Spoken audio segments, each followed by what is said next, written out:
everyone, welcome back to another historic Bethabara virtual field trip.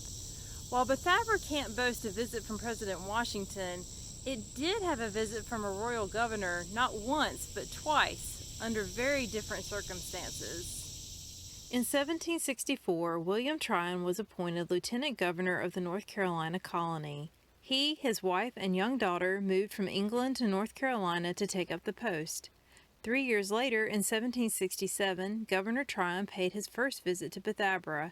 He arrived with his wife and an entourage of other gentlemen, including counselors, colonels, and a reverend from Hillsborough. They were greeted with the sounds of the French horn and trumpets and escorted to their lodgings in the tailor's house. Dinner was served in the worship hall of the Single Brothers' house and was also accompanied by music. After dinner, Lady Tryon visited with the Moravian women while Governor Tryon toured the stable, farm, brewery, and cattle yard. The next day they visited the building site of Salem before returning to Bethabara to look at the pottery and mill, then visiting Bethania. The next day they attended church services, and Lady Tryon spent the afternoon playing the organ. When some of the Moravian girls joined her to sing along, she was greatly pleased, so much so that she called her husband in so he could hear them as well. She had them come back later and sing to her in German. Governor Tryon toured every house from top to cellar and asked a lot of questions about living arrangements and how the finances were kept with the communal housekeeping. He was pleased with the answers he received, and both he and Lady Tryon seemed impressed with the Moravian settlements in Wachovia. Before they took their leave, they ordered, quote, a windmill, 478 pounds of candles, 150 pounds of butter, 6 beehives, and a new gun, which the Moravians delivered to the governor once the order was filled. It took about a month. Others living in North Carolina didn't welcome Governor Tryon as warmly as the Moravians did.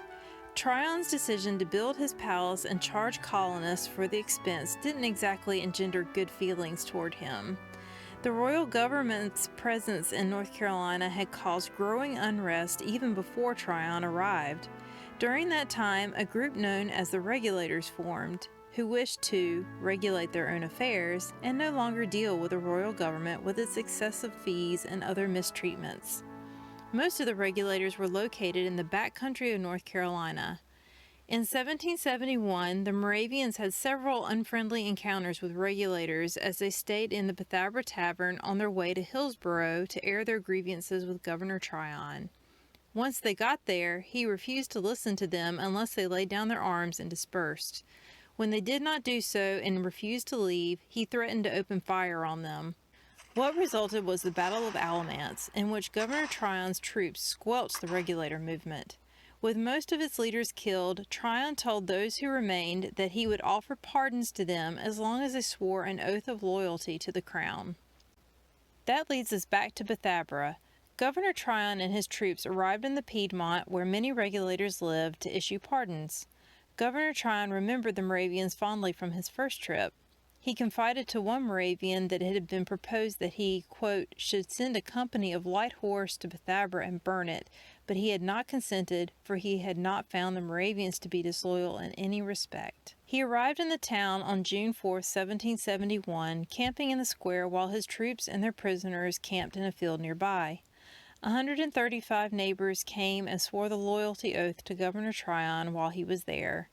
On June 5th, 30 prisoners were brought in, including some of Bethabara's neighbors, many of whom begged the Moravians for a good word with the governor. The brethren were hesitant to do so, claiming to have no influence over the governor. That evening, Governor Tryon attended a singstunde, or a Moravian music service, remembering how much he enjoyed the music on his first visit. On the occasion of the king's birthday, a few of the brethren presented a proclamation to the governor professing their continued allegiance to the royal governor and the king. The governor celebrated the king's birthday by setting off rockets in the Bethabara Square.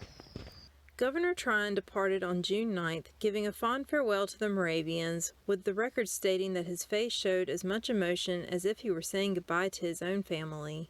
He asked if he could repay the Moravians for what his troops used, but they refused.